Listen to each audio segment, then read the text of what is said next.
कि रजनीश की पॉपुलैरिटी का सबसे कंट्रोवर्शियल हिस्सा मेडिटेशन नहीं था, वो था सेक्स। एक ऐसा शहर जहां जाने के लिए आपको किसी दूसरे देश की सीमा पार नहीं करनी थी, लेकिन वहां पहुंचते ही आपको महसूस होता था कि आप अमेरिका में नहीं किसी अलग ही दुनिया में आ गए हैं। अपना एयरपोर्ट, अपनी फैक्ट्रीज, अपना वाटर सिस्टम, हजारों फॉलोअर्स और करोड़ों डॉलर की जमीन। इस शहर का नाम था रजनीशपुरम और इसके केंद्र में था एक भारतीय गुरु जिसके पास एक समय में 93 रोल्स रॉयस कारें थी। लेकिन कहानी सिर्फ रोल्स रॉयस की नहीं है। कुछ ही सालों में इस कम्यून पर आरोप लगे इलेक्शन मैनिपुलेशन के, हत्या की साजिश के, जहर देने के और एक ऐसे बायो टेरर अटैक के जिसमें सैकड़ों अमेरिकी नागरिक बीमार पड़ गए। और सबसे हैरान करने वाली बात, ये सब किसी मिलिट्री ऑर्गेनाइजेशन ने नहीं किया था, ये किया था एक धार्मिक कम्यून से जुड़े लोगों ने, जिसका नेता खुद कहता था I am the most dangerous man in the world.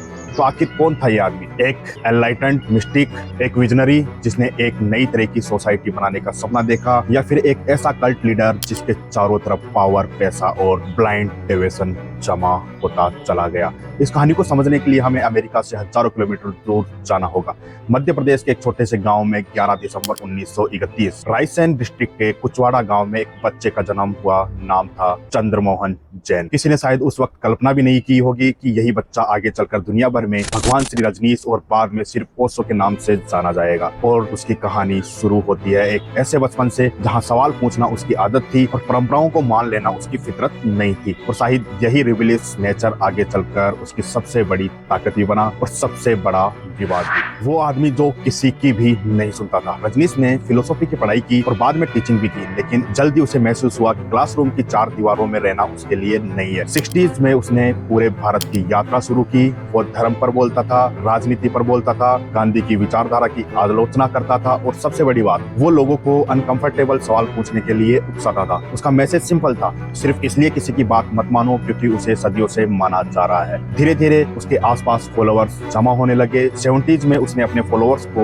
एक नए स्पिरिचुअल मोमेंट से जोड़ना शुरू किया, नियो संन्यास मोमेंट। और फिर आया 74। रजनीश पुणे पहुंचा, यहाँ उसने अपना आश्रम बनाया और यहाँ उसकी टीचिंग्स ने एक नया रूप लेना शुरू किया, मेडिटेशन, लेकिन बिल्कुल अलग तरीके से। अगर आपको मेडिटेशन का मतलब आंखें बंद करके शांत बैठना लगता है, तो रजनीश का मेडिटेशन उससे बिल्कुल उल्टा था। उसने इंट्रोड्यूस किया डायनेमिक मेडिटेशन, तेज ब्रीथिंग, शारीरिक मूवमेंट, चीखना, रोना, नाचना और फिर साइलेंस। रजनीश का मानना था कि इंसान के अंदर दबे हुए इमोशंस को पहले बाहर निकलने देना चाहिए और यही अनकन्वेंशनल अप्रोच वेस्टर्न लोगों को तेजी से अट्रैक्ट करने लगी। आर्टिस्ट, थेरेपिस्ट, सेलिब्रिटीज, अलग अलग देशों से लोग पुणे आने लगे। भारत में भी उसके फॉलोअर्स की संख्या बढ़ती गई। एक्टर विनोद खन्ना ने अपने फिल्मी करियर के पीक पर सब कुछ छोड़कर रजनीश के कम्यून में रहना शुरू कर दिया। लेकिन रजनीश की पॉपुलैरिटी का सबसे कंट्रोवर्शियल हिस्सा मेडिटेशन नहीं था, वो था सेक्स। उसकी टीचिंग में सेक्सुअलिटी को लेकर खुलापन था। मैरिज और ट्रेडिशनल मोरालिटी पर उसके विचार बेहद कंट्रोवर्शियल थे। इसी वजह से मीडिया ने उसे एक नया नाम दिया, सेक्स गुरु। और यहीं से रजनीश की कहानी सिर्फ स्पिरिचुअलिटी की कहानी नहीं रही। अब उसमें पैसा था, फेम था और सेक्स था और सबसे महत्वपूर्ण पावर। 70s के अंत तक पुणे कम्यून तेजी से बढ़ रहा था। विदेशी फॉलोअर्स लगातार आ रहे थे, लेकिन सरकार और कम्यून के बीच टेंशंस भी बढ़ रहे थे। टैक्स और रेगुलेटरी डिस्प्यूट सामने आने लगे और रजनीश के सामने एक बड़ा सवाल था, अब आगे क्या? फिर उसकी नजर अमेरिका पर गई और यहीं से कहानी अचानक एक बिल्कुल अलग लेवल पर पहुंच जाती है। 1981 के आसपास रजनीश और उसके फॉलोअर्स ओरिजोन पहुंचे और उन्होंने हजारों एकड़ में फैली एक विशाल जमीन खरीदी। नाम रखा गया था रजनीशपुरम। सोचिए, एक खाली और कठिन जमीन, और कुछ ही समय बाद वहां बन गया एक पूरा कम्यून। सड़कें, इमारतें, खेती, वाटर सिस्टम, बिजनेसेस और अपना एयरपोर्ट तक। हजारों फॉलोअर्स एक साथ रहने लगे।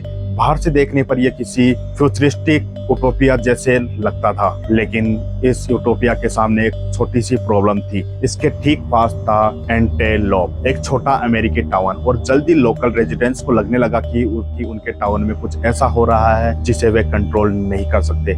रजनीश के फॉलोअर्स की संख्या बढ़ती गई, पॉलिटिकल इन्फ्लुएंस बढ़ता गया और फिर सामने आई एक बेहद पावरफुल महिला, माँ आनंद शीला, रजनीश की सेक्रेटरी और स्पोक्स पर्सन। वो तेज थी, बेहद एम्बिशियस कॉन्शियस थी और कम्यून के अंदर उसका इन्फ्लुएंस बहुत बड़ा था। अब रजनीशपुरम सिर्फ एक स्पिरिचुअल कम्यून नहीं था, वो एक पॉलिटिकल फोर्स बनता जा रहा था। और यहीं से कहानी का सबसे डार्क चैप्टर शुरू होता है, जब स्पिरिचुअलिटी ने पॉलिटिक्स का रास्ता पकड़ा। रजनीशपुरम के लोगों को डर था कि लोकल इलेक्शंस में उनके खिलाफ पॉलिटिकल अपोजिशन बढ़ सकती है, इसलिए उन्होंने इलेक्शन स्ट्रेटजी बनाई। होमलेस लोगों को ओरिजिन लाया गया, उन्हें कम्यून के आसपास बसाने की कोशिश की गई। उद्देश्य था वोटिंग पावर बढ़ाना। जब ये स्ट्रेटजी काम करती हुई नहीं दिखी तो हालत और खतरनाक हो गए। और फिर आया सितंबर 1984, द डेल्स ओरिजिन। लोग अचानक बीमार पड़ने लगे। सिम्टम्स थे तेज डायरिया, वॉमिटिंग और सीवर इलनेस। पहले किसी को समझ नहीं आया कि आखिर हो क्या रहा है। फिर इन्वेस्टिगेटर्स को एक शॉकिंग कनेक्शन मिला। कुछ लोकल रेस्टोरेंट्स के सलाद में सैल्मोनेला बैक्टीरिया डाला गया। कुल 751 लोग बीमार पड़े और इन्वेस्टिगेशन धीरे धीरे रजनीशपुरम तक पहुंचने लगे।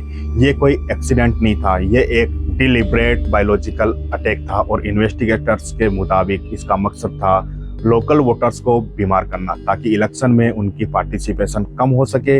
यह घटना आज में अमेरिका में सबसे गंभीर बायोटेररिज्म इंसिडेंट्स में गिनी जाती है। और अब सवाल था, इसका आदेश किसने दिया? जांच की उंगलियां कम्यून के अंदर मौजूद कुछ सीनियर मेंबर्स की तरफ जाने लगी। सबसे बड़ा नाम था मां आनंद शीला का। लेकिन कहानी में एक और ट्विस्ट था। रजनीश दावा किया कि उसे इन क्राइम्स की जानकारी नहीं थी। फिर 1985 में उसने कम्यून्स के कुछ सीनियर लोगों के खिलाफ इन्वेस्टिगेशन की मांग की। शीला अमेरिका से भाग गई और उसके बाद पूरा रजनीशपुरम सिस्टम तेजी से टूटने लगा।